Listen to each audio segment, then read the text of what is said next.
El poder de la oración, por Edward McHenry Bounds.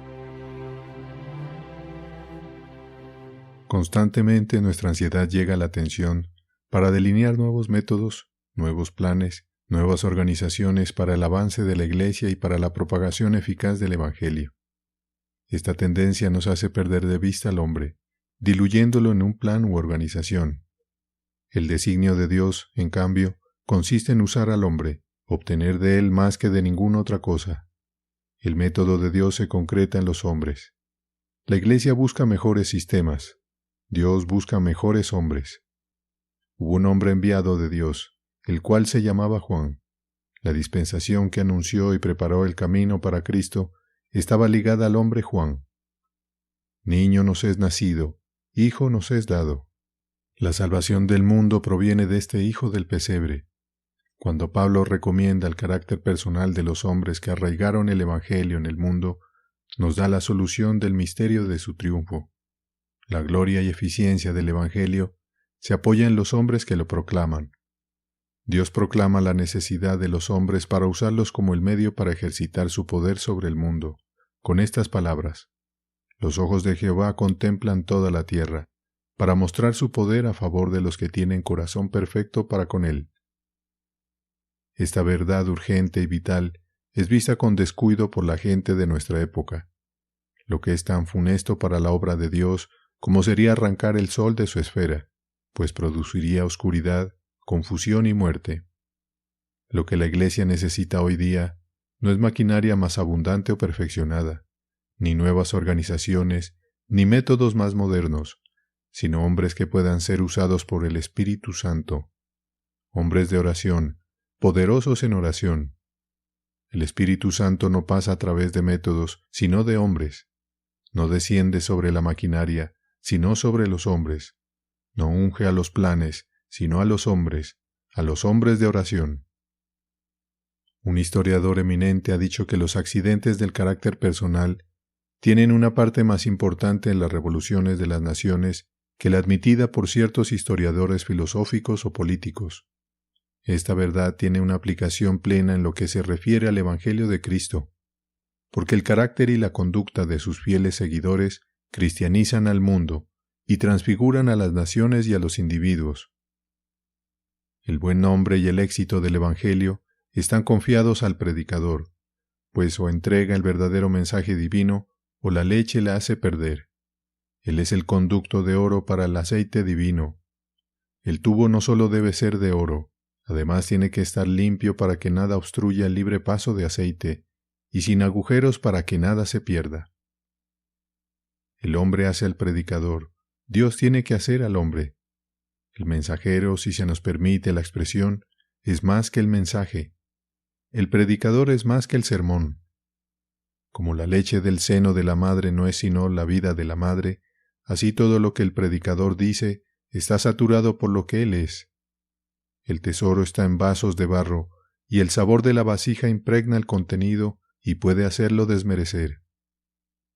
El hombre entero, está detrás del sermón. Se necesitan 20 años para hacer un sermón, porque se requieren 20 años para hacer a un hombre. El verdadero sermón tiene vida, crece juntamente con el hombre. El sermón es poderoso cuando el hombre es poderoso. El sermón es santo cuando el hombre es santo. Pablo solía decir mi evangelio, no porque lo había degradado con excentricidades personales o desviadas con fines egoístas, sino porque el evangelio estaba en el corazón y en la sangre del hombre Pablo, como un depósito personal para ser dado a conocer con sus rasgos peculiares, para que impartiera él mismo el fuego y el poder de su alma indómita. ¿Qué se ha hecho de los sermones de Pablo? ¿Dónde están? Son esqueletos, fragmentos esparcidos, flotando en el mar de la inspiración. Pero el hombre Pablo, más grande que sus sermones, vive para siempre, con la plenitud de su figura, facciones y estatura, con su mano modeladora puesta sobre la Iglesia. La predicación no es más que una voz. La voz muere en el silencio, el texto es olvidado, el sermón desaparece de la memoria, pero el predicador vive. El sermón, con su poder vivificador, no puede elevarse sobre el hombre. Los hombres muertos producen sermones muertos que matan. Todo el éxito depende del carácter espiritual del predicador. Bajo la dispensación judía, el sumo sacerdote inscribía con piedras preciosas sobre el frontal de oro las palabras «Santidad a Jehová». De una manera semejante, todo predicador en el ministerio de Cristo debe ser modelado y dominado por el mismo lema santo. Es una vergüenza para el ministerio cristiano tener un nivel más bajo de santidad, de carácter y de aspiración que el sacerdocio judío. Jonathan Edwards decía: «Perseveré en mi propósito firme de adquirir más santidad y vivir más de acuerdo con las enseñanzas de Cristo. El cielo que yo deseaba era un cielo de santidad». El Evangelio de Cristo no progresa por movimientos populares, no tiene poder propio de propaganda. Avanza cuando marchan los hombres que lo llevan. El predicador debe personificar el Evangelio, incorporar sus características más divinas. El poder compulsor del amor ha de ser en el predicador una fuerza ilimitada y dominadora, la abnegación, parte integrante de su vida.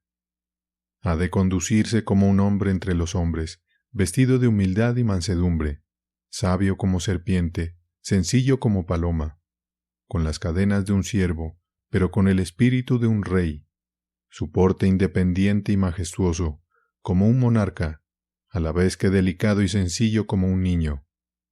El predicador ha de entregarse a su obra de salvar a los hombres, con todo el abandono de una fe perfecta y de un celo consumidor.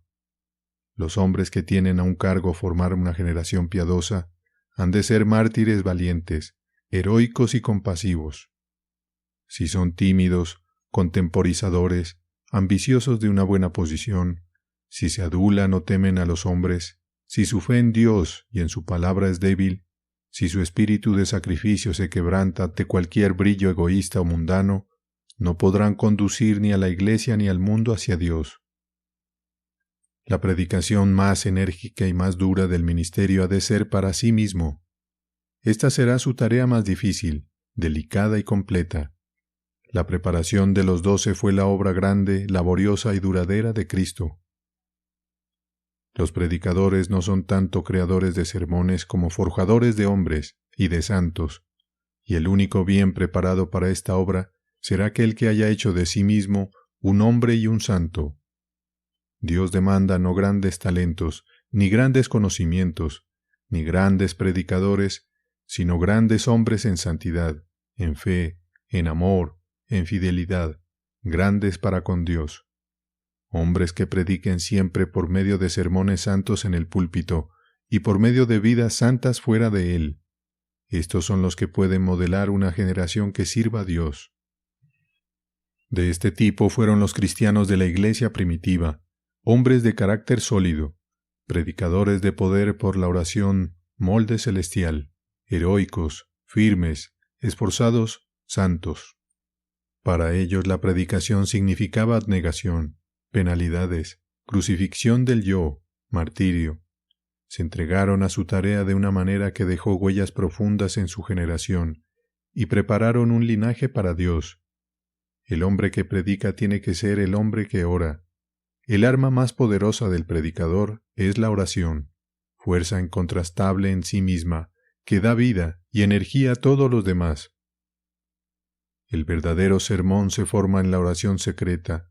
El hombre de Dios, se forma sobre las rodillas. La vida del hombre de Dios, sus convicciones profundas, tienen su origen en la comunión secreta con el Altísimo. Sus mensajes más poderosos y más tiernos los adquiere a solas con Dios. La oración hace al hombre, al predicador, al pastor, al obrero cristiano y al creyente consagrado. El púlpito de nuestros días es pobre en oración. El orgullo del saber se opone a la humildad que requiere la plegaria. A menudo la presencia de la oración en el púlpito es solo oficial, un número del programa dentro de la rutina del culto. La oración en el púlpito moderno está muy lejos de ser lo que fue en la vida y en el ministerio de Pablo. El predicador que no hace de la oración un factor poderoso de su vida y ministerio es un punto débil en la obra de Dios y es incompetente para promover la causa del Evangelio en este mundo. Los privilegios más preciosos pueden producir los frutos más amargos por una ligera perversión. El sol da vida, pero la insolación da muerte. El objeto de la predicación es dar vida, pero a veces mata. El predicador tiene las llaves del corazón y con ellas lo abre o lo cierra. Dios ha instituido la predicación para que la vida espiritual germine y madure.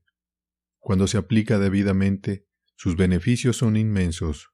En caso contrario, sus resultados perjudiciales no tienen comparación. Es fácil destruir el rebaño cuando el pastor está descuidado o los pastos se han acabado. Es fácil tomar la fortaleza si los centinelas se han dormido o el alimento y el agua se hallan envenenados.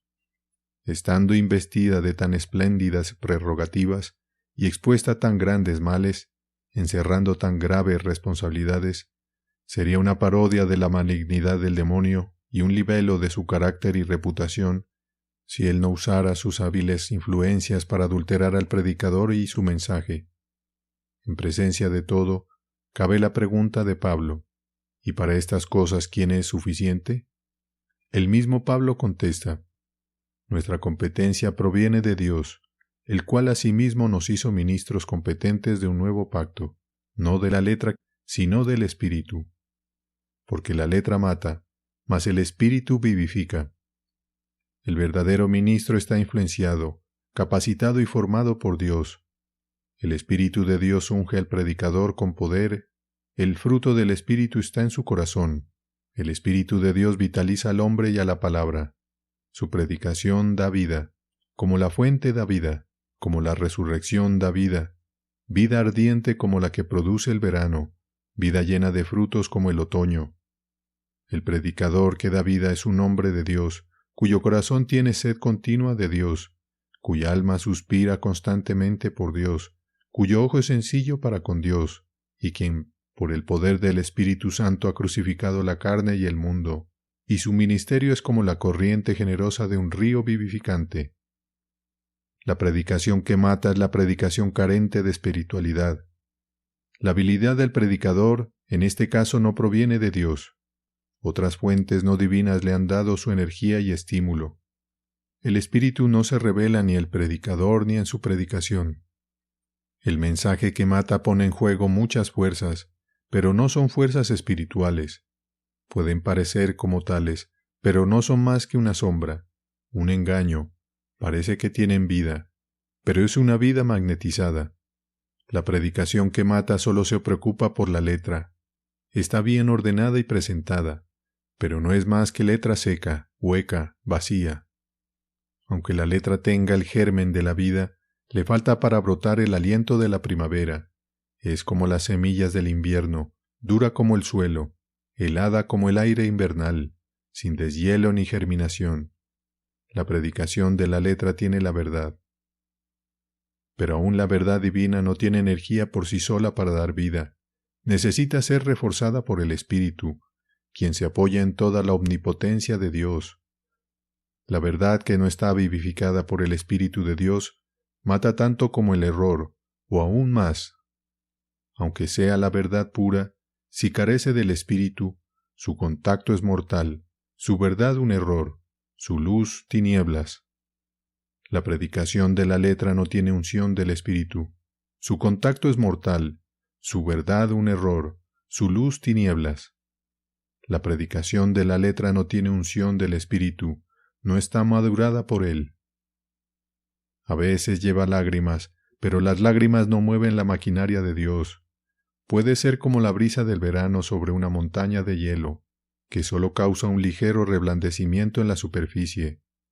Puede ser que haya sentimiento y entusiasmo, pero no es más que la emoción del actor, el acaloramiento del abogado. El predicador se siente encendido por sus propias chispas, elocuente en la presentación de su propia exégesis, y con afán de presentar lo que produce su propio cerebro, es el profesor usurpando el lugar del fuego del apóstol. La inteligencia y los nervios simulando la obra del Espíritu de Dios, y de esta manera, la letra brilla y flamea como un letrero iluminado simulando la obra del Espíritu de Dios. Pero a pesar del resplandor, hay poca vida, como la de un campo sembrado de perlas. El elemento mortífero se esconde detrás de las palabras, del sermón, de la ocasión, de los ademanes y de la acción. El gran obstáculo está en el predicador mismo. Le falta el poder vivificante.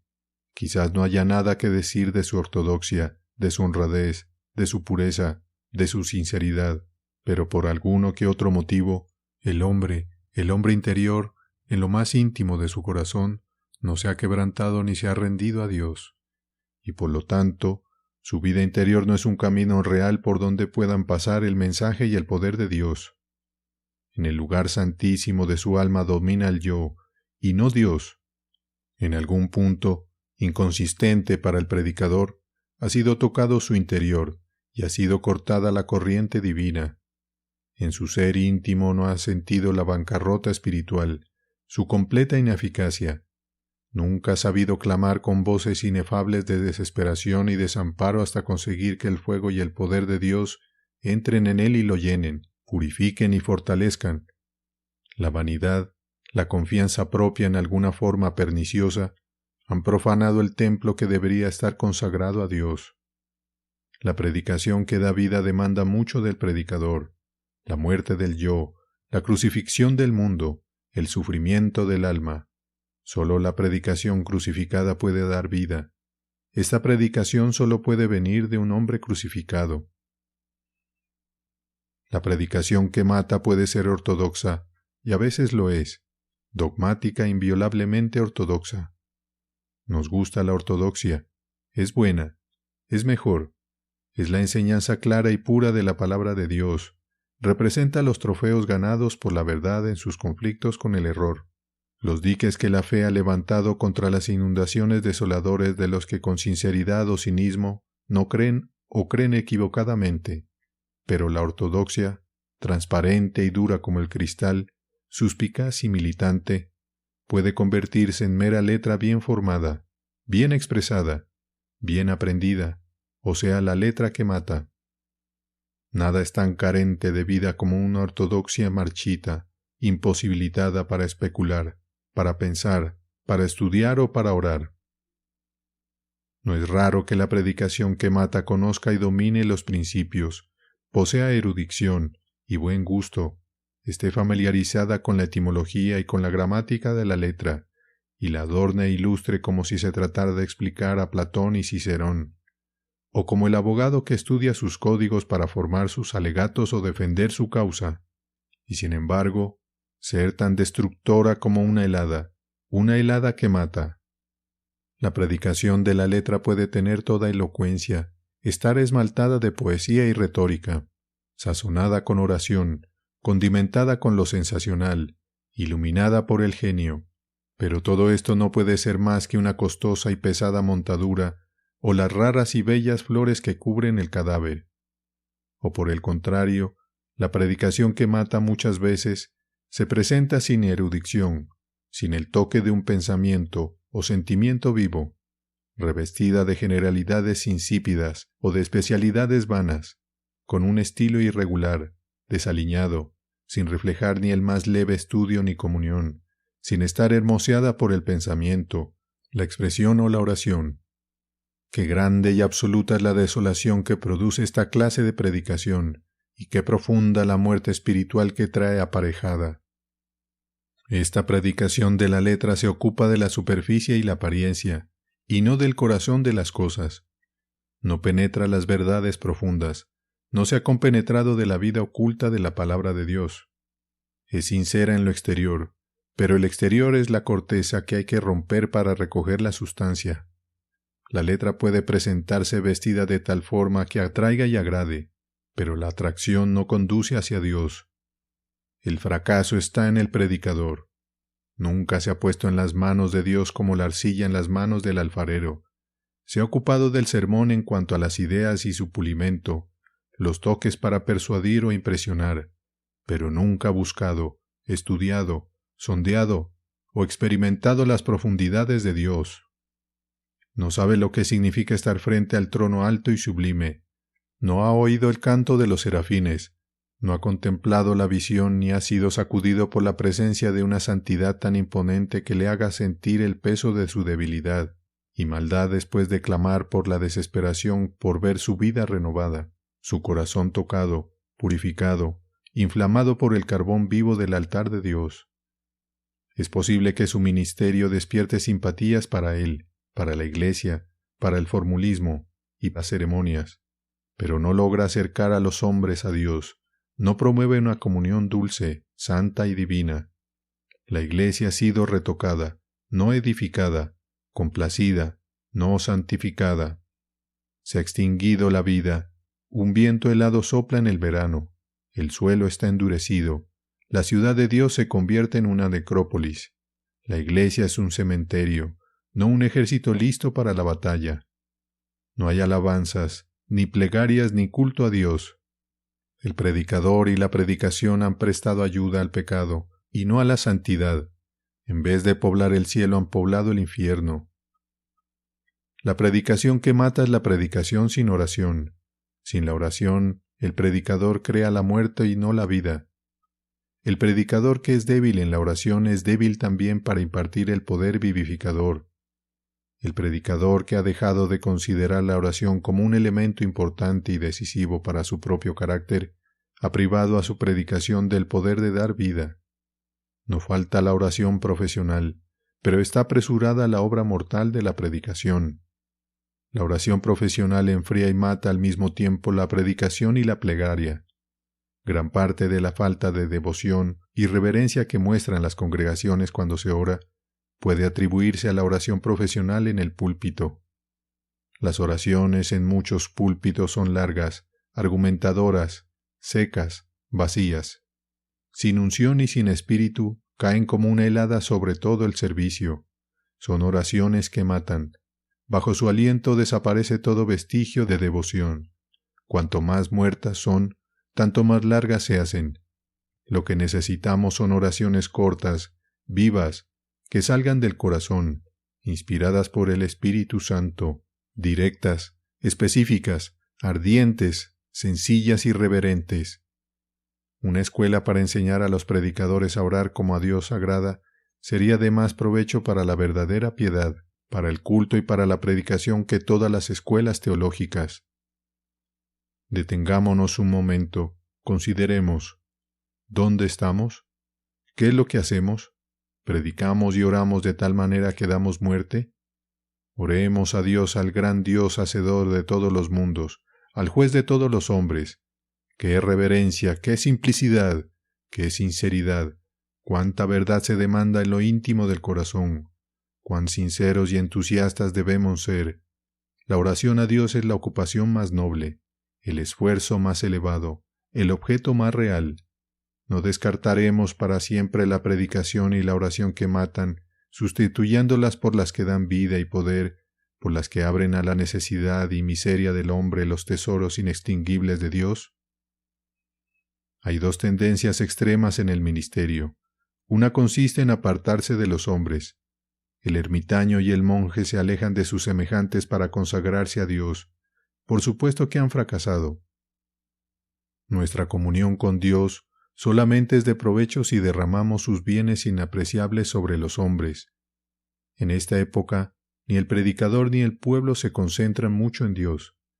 Nuestras inclinaciones no se enderezan en esa dirección. Nos encerramos en nuestros gabinetes, nos hacemos eruditos, ratones de biblioteca, fabricantes de sermones, nos encubramos como lideratos y pensadores, pero el pueblo y Dios, ¿dónde queda? Fuera del corazón de la mente. Los predicadores que son grandes estudiantes y pensadores deben ser todavía más grandes en la oración o se convertirán en los más temibles apóstatas, en profesionales cínicos y racionalistas, y en estimación de Dios serán menos que los últimos predicadores.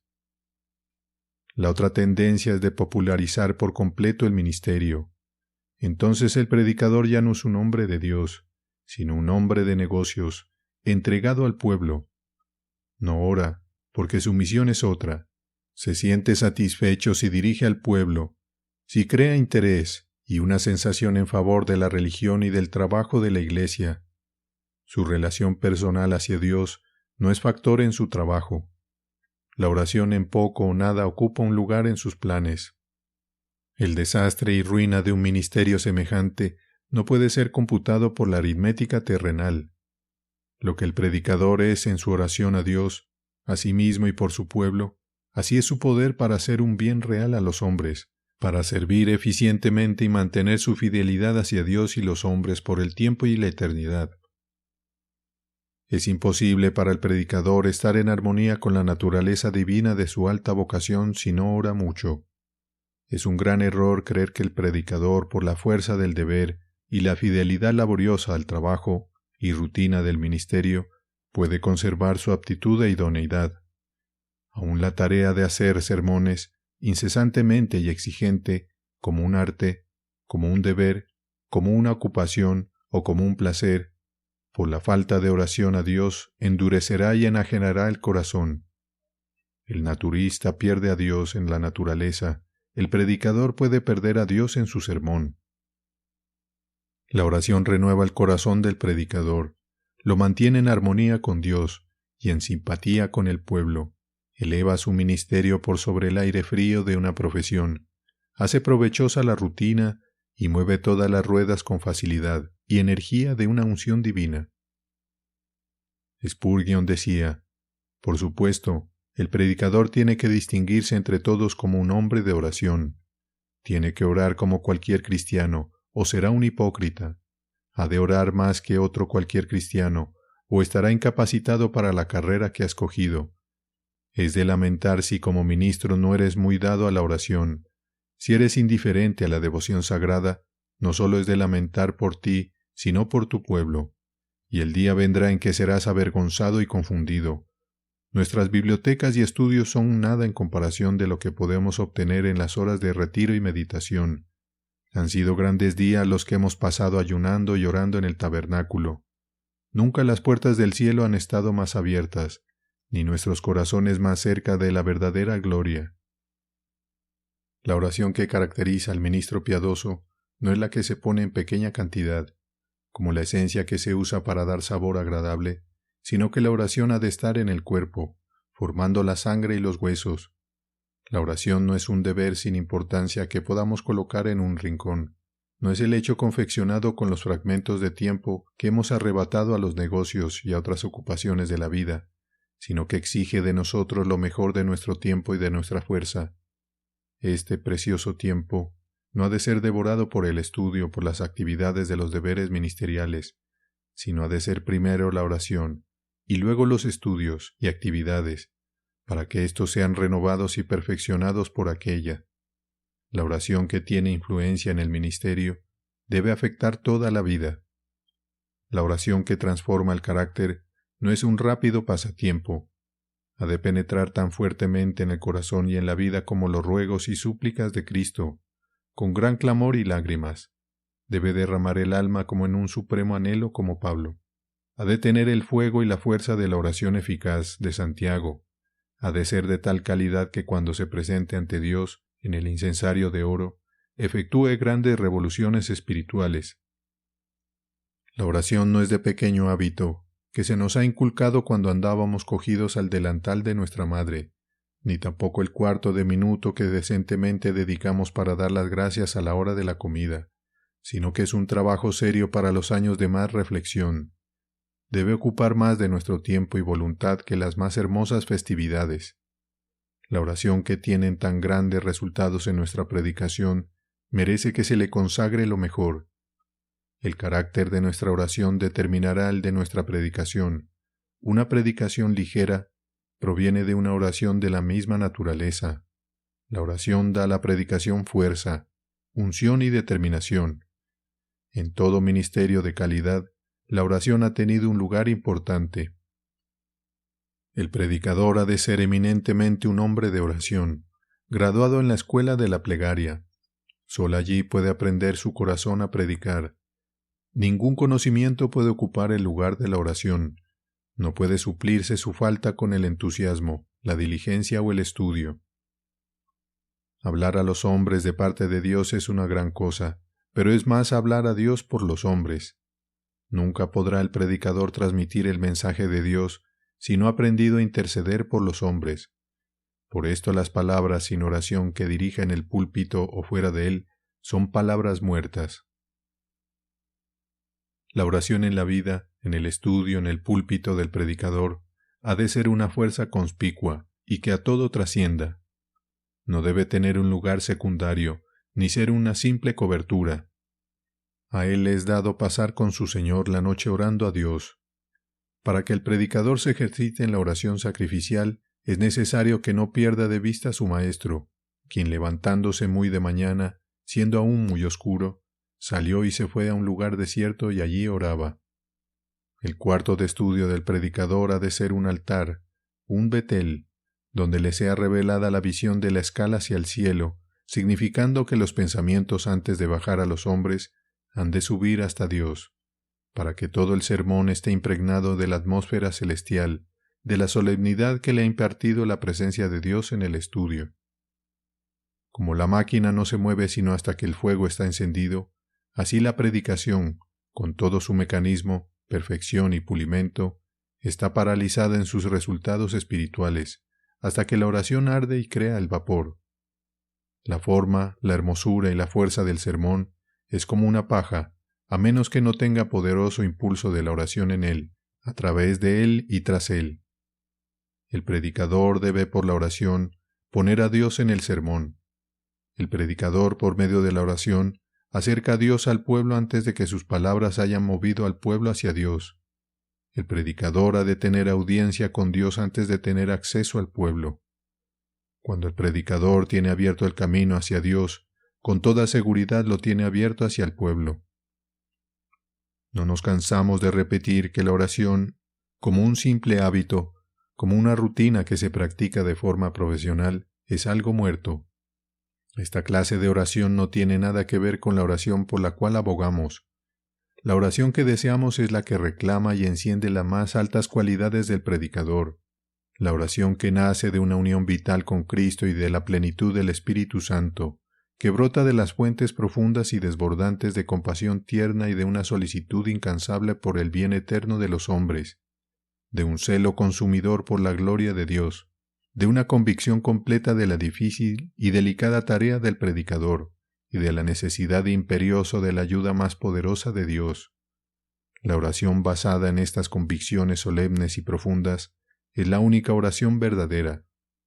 La predicación respaldada por esta clase de oración es la única que siembra las semillas de la vida eterna en los corazones humanos y prepara a los hombres para el cielo. Naturalmente que hay predicación que goza del favor del público, que agrada y atrae, predicación que tiene fuerza literaria e intelectual, y puede considerarse buena, excepto en que tiene poco o nada de oración, pero la predicación que llena los fines de Dios debe tener su origen en la oración desde que anuncia el texto y hasta la conclusión, predicación emitida con energía y espíritu de plegaria, seguida y hecha para germinar, conservando su fuerza vital en el corazón de los oyentes por la oración del pecador, mucho tiempo después de que la ocasión ha pasado. De muchas maneras nos excusamos de la pobreza espiritual de nuestra predicación, pero el verdadero secreto se encuentra en la carencia de la oración ferviente por la presencia de Dios en el poder del Espíritu Santo. Hay innumerables predicadores que desarrollan sermones notables, pero los efectos tienen poca vida y no entran como un factor determinante en las regiones del Espíritu, donde se libra la batalla tremenda entre Dios y Satanás, el cielo y el infierno, porque los que entregan el mensaje no se han hecho militantes, fuertes y victoriosos por la oración.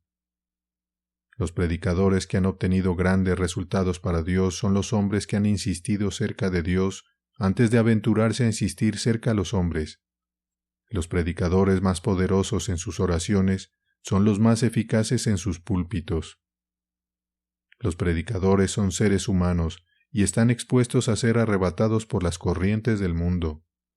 La oración es un trabajo espiritual y la naturaleza humana huye de un trabajo espiritual y exigente.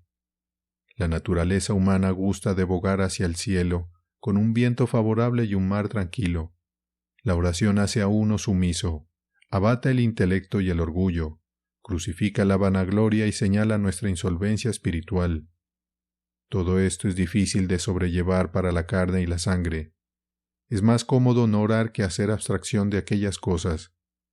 Entonces llegamos a uno de los grandes males de estos tiempos: poca o ninguna oración.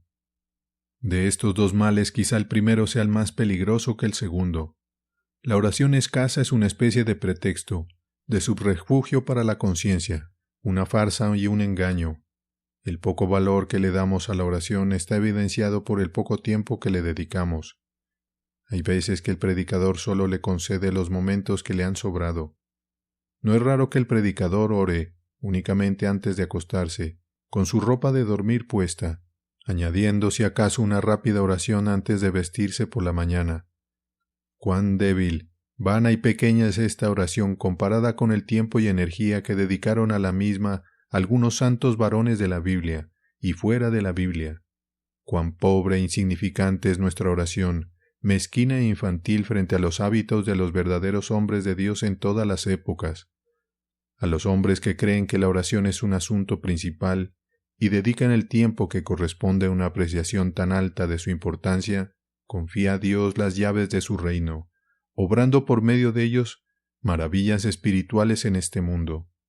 Cuando la oración alcanza estas proporciones, viene a ser señal y sello de los grandes líderes de la causa de Dios y la garantía de las fuerzas conquistadoras de éxito con que Dios coronará su labor. El predicador tiene la comisión de orar tanto como de predicar. Su labor es incompleta si descuida alguna de las dos. Aunque el predicador hable con toda la elocuencia de los hombres y de los ángeles, si no ora con fe para que el cielo venga en su ayuda, su predicación será como metal que resuena o címbalo que retiñe, para los usos permanentes de la gloria de Dios y de la salvación de las almas. Es necesario establecer como un axioma espiritual que en todo buen ministerio la oración es una fuerza dominante y manifiesta no solo en la vida del predicador, sino en la espiritualidad profunda de su obra.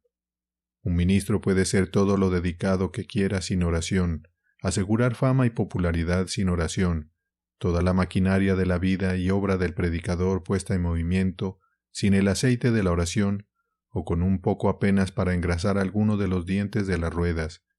Pero ningún ministro puede ser espiritual y lograr la santidad del predicador y de su pueblo sin la oración como la fuerza dominante y manifiesta. El predicador que ora tiene una ayuda efectiva de Dios en su obra.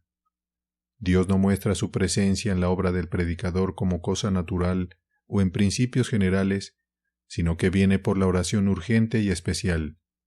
Que Dios pueda ser hallado el día que le busquemos con todo el corazón es tan cierto para el predicador como para el penitente. Un ministerio donde hay oración es el único capaz de poner al predicador en simpatía con el pueblo.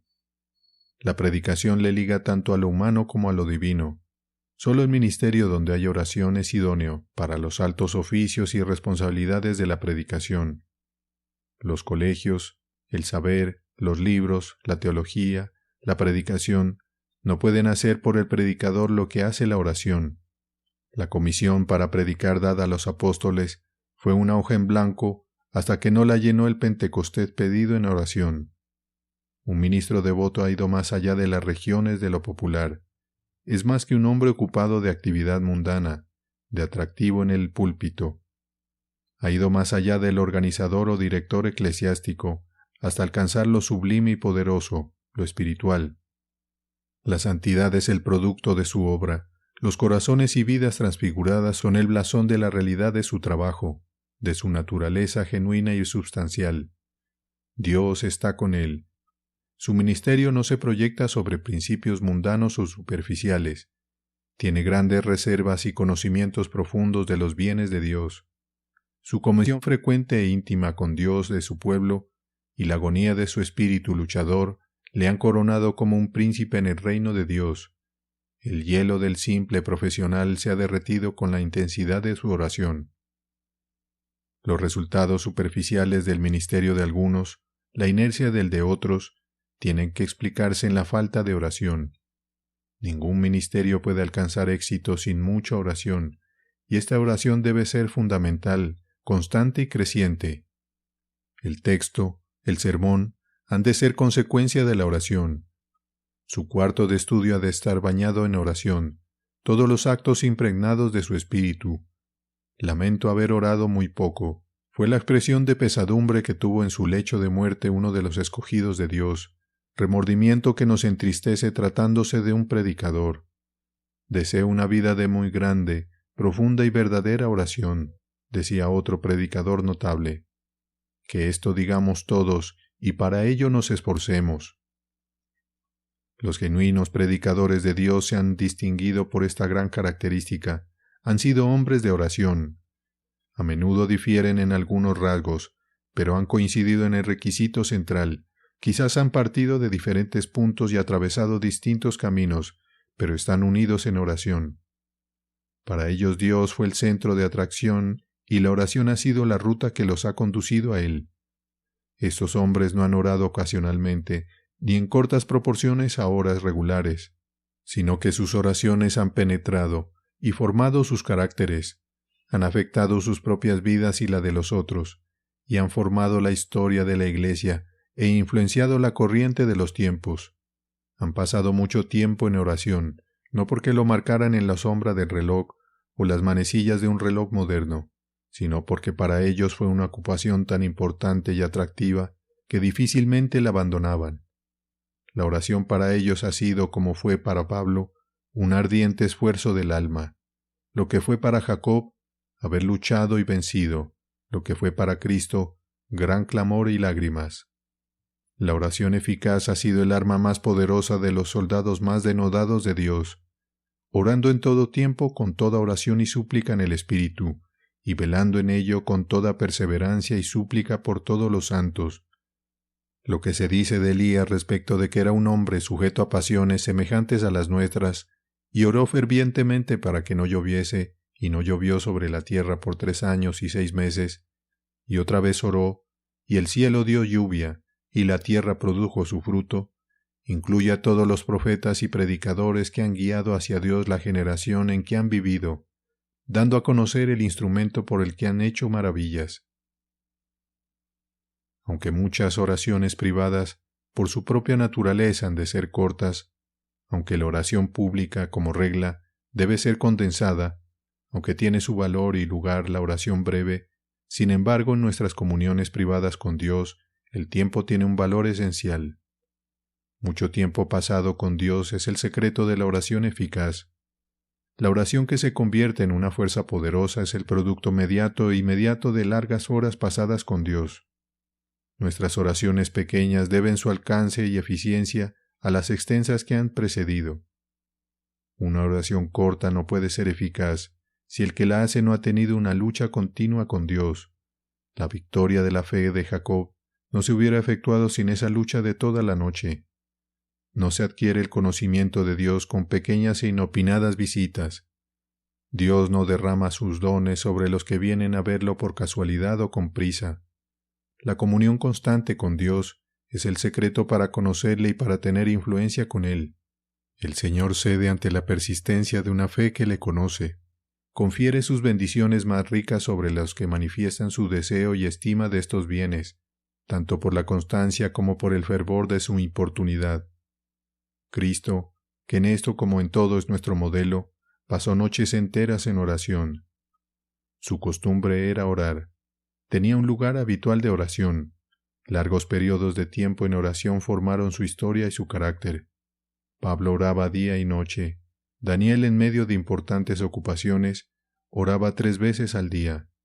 Las oraciones de David en la mañana, al mediodía y en la noche eran indudablemente muy prolongadas en muchas ocasiones. Aunque no sabemos exactamente el tiempo que estos santos de la Biblia pasaron en oración, tenemos indicaciones de que le dedicaron buena parte de él, y en algunas ocasiones fue su costumbre consagrarle largos periodos de la mañana. No queremos que se piense por esto que el valor de las oraciones ha de medirse con el reloj, sino que deseamos recalcar la necesidad de estar largo tiempo a solas con Dios. Si nuestra fe no ha producido este distintivo, se debe a que es una fe débil y superficial. Los hombres que en su carácter se han asemejado a Cristo y que han impresionado al mundo con Él, han sido los que han pasado tanto tiempo con Dios, que este hábito ha llegado a ser una característica notable en sus vidas. Carlos Simeón dedicaba de las 4 a las 8 de la mañana a Dios. El señor Wesley pasaba 2 horas diarias en oración. Empezaba a las 4 de la mañana. Una persona que le conocía bien escribía. Tomaba la oración como su ocupación más importante y se le veía salir después de sus devociones con una serenidad en el rostro que casi resplandecía. Juan Fletcher mojaba las paredes de su cuarto con el aliento de sus oraciones. Algunas veces oraba toda la noche, siempre, frecuentemente con gran fervor. Toda su vida fue una vida de oración. No me levantaré de mi asiento, decía, sin elevar mi corazón a Dios. Su saludo a un amigo era siempre: «¿Encuentro a usted orando?». La experiencia de Lutero era esta: si dejo de pasar 2 horas en oración cada mañana, el enemigo obtiene la victoria durante el día. Tengo muchos asuntos que no puedo despachar sin ocupar 3 horas diarias de oración. Su lema era: el que ha orado bien, ha estudiado bien. El reverendo Layton solía estar tanto tiempo a solas con Dios que siempre parecía encontrarse en una meditación perpetua. La oración y la alabanza constituían su ocupación y su placer, dice su biógrafo. El reverendo Ken pasaba tanto tiempo con Dios que se decía que su alma estaba enamorada del Señor. Estaba en la presencia del Altísimo antes de que el reloj diese las 3 de la mañana. El reverendo Asbury se expresaba así: «Procuro tan frecuentemente como me es posible levantarme a las 4 de la mañana y pasar 2 horas en oración y meditación». Samuel Rutherford, cuya piedad aún deja sentir su fragancia, se levantaba por la madrugada para comunicarse con Dios en oración. Joseph Alleine dejaba el lecho a las 4 de la mañana para ocuparse en orar hasta las 8. Si oía que algunos artesanos habían empezado a trabajar antes de que él se levantara, exclamaba: «¡Cuán avergonzado estoy! ¿No merece mi maestro más que el de ellos?». El que conoce bien esta clase de operaciones tiene a su disposición el banco inextinguible de los cielos. Un predicador escocés, de los más piadosos e ilustres, decía: «Mi deber es pasar las mejores horas en comunión con Dios. No puedo abandonar en un rincón el asunto más noble y provechoso». Empleó las primeras horas de la mañana de 6 a 8, porque durante ellas no hay ninguna interrupción. El mejor tiempo, la hora después de la merienda, lo dedico solemnemente a Dios. No descuido el buen hábito de orar antes de acostarme, pero pongo cuidado en que el sueño no me venza. Cuando despierto en la noche debo levantarme y orar. Después del desayuno dedico algunos momentos a la intercesión. Este era el plan de oración que seguía Roberto McKean. La famosa Liga de Oración Metodista nos avergüenza. De las 5 a las 6 de la mañana y de las 5 a las 6 de la tarde la oración privada. John Welch, el santo y maravilloso predicador escocés, consideraba mal empleado el día si no había dedicado 8 o 10 horas de él a la oración. Tenía un batín para envolverse en la noche cuando se levantaba a orar. Lamentándose su esposa por encontrarlo en el suelo llorando, le contestaba: «Oh mujer, tengo que responder por 3,000 almas, y no sé qué pasa en muchas de ellas». El reverendo Wilson dice, en el diario de H. Martin: «Me han conmovido el espíritu de oración y el tiempo y el fervor que dedicó a esta práctica». Edward Payson desgastó las tarimas donde sus rodillas se apoyaban frecuentemente por el largo tiempo. Su biografía dice: «Su insistencia continua en la oración, cualquiera que fueran las circunstancias, es el hecho más notable de su vida, y señala el camino para todo el que quiera igualarle en eminencia. A sus oraciones ardientes y perseverantes debe atribuirse en gran parte su éxito enorme y su interrupción.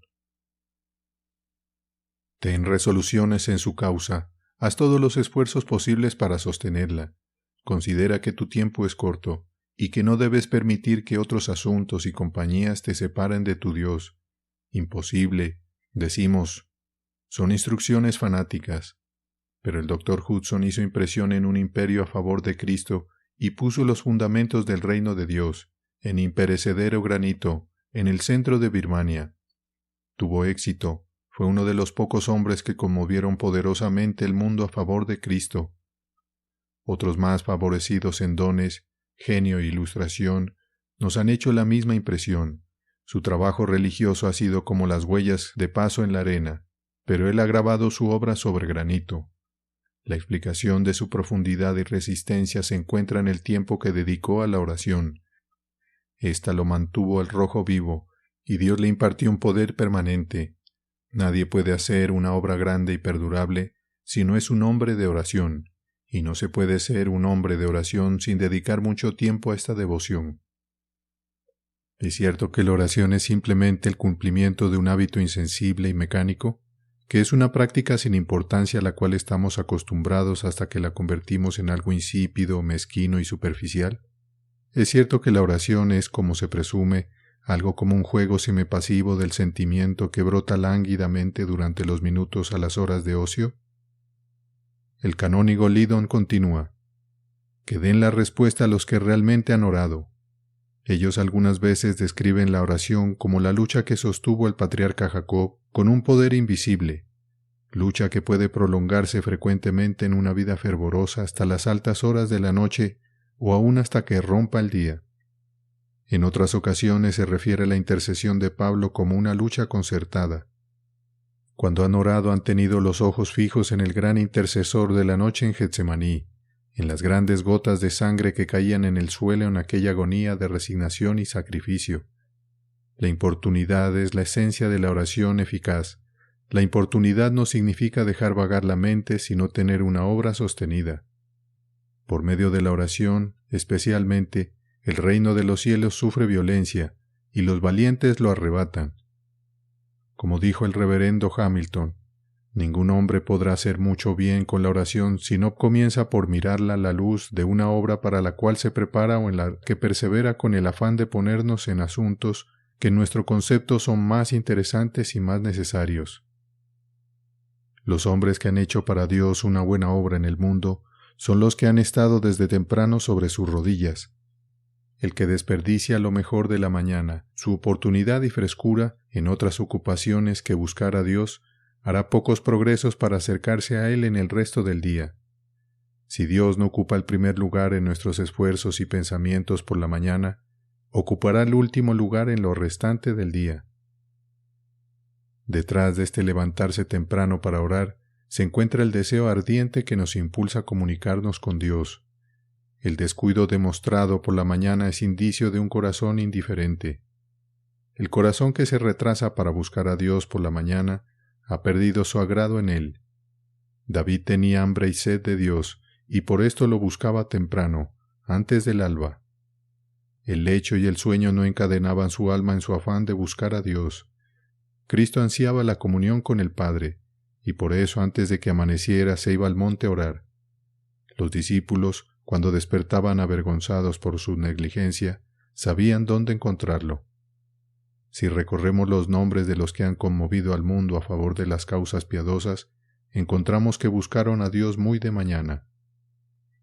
Un deseo por Dios que no puede romper las cadenas del sueño es algo débil que hará poco que realmente valga para Dios. No es simplemente levantarse temprano lo que pone a los hombres al frente y los hace generales en jefe de las huestes de Dios, sino el deseo ardiente que agita y rompe las cadenas de la condescendencia consigo mismo. El saltar temprano del lecho da salida y aumento y fuerza al deseo, de otra manera éste se apaga. El deseo los despierta, y esta atención por Dios, este cuidado de apresurarse a la llamada que hace la fe, se afiance en Dios y que el corazón obtenga la más dulce y completa revelación. La fuerza de esta fe y la plenitud de esta revelación hace santos eminentes, cuya aureola de santidad llega hasta nosotros para que participemos de sus conquistas, pero solo nos contentamos con disfrutarlas, pero no con reproducirlas. Edificamos sus tumbas y escribimos sus epitafios, pero ponemos mucho cuidado en no seguir su ejemplo. Necesitamos una generación de predicadores que busque a Dios de mañana, que den a Dios la frescura y el rocío de su esfuerzo para que tengan en recompensa la abundancia de su poder, que les dará gozo y fortaleza en medio del calor y el trabajo del día. Nuestra pereza en los asuntos de Dios es el pecado de que adolecemos. Los hijos de este mundo son más sabios que nosotros. Están en sus negocios desde que amanece hasta que anochece. Nosotros no buscamos a Dios con ardor y diligencia. Ningún hombre, ningún alma se afianza en Dios si no lo consigue con tesón desde las primeras horas del día.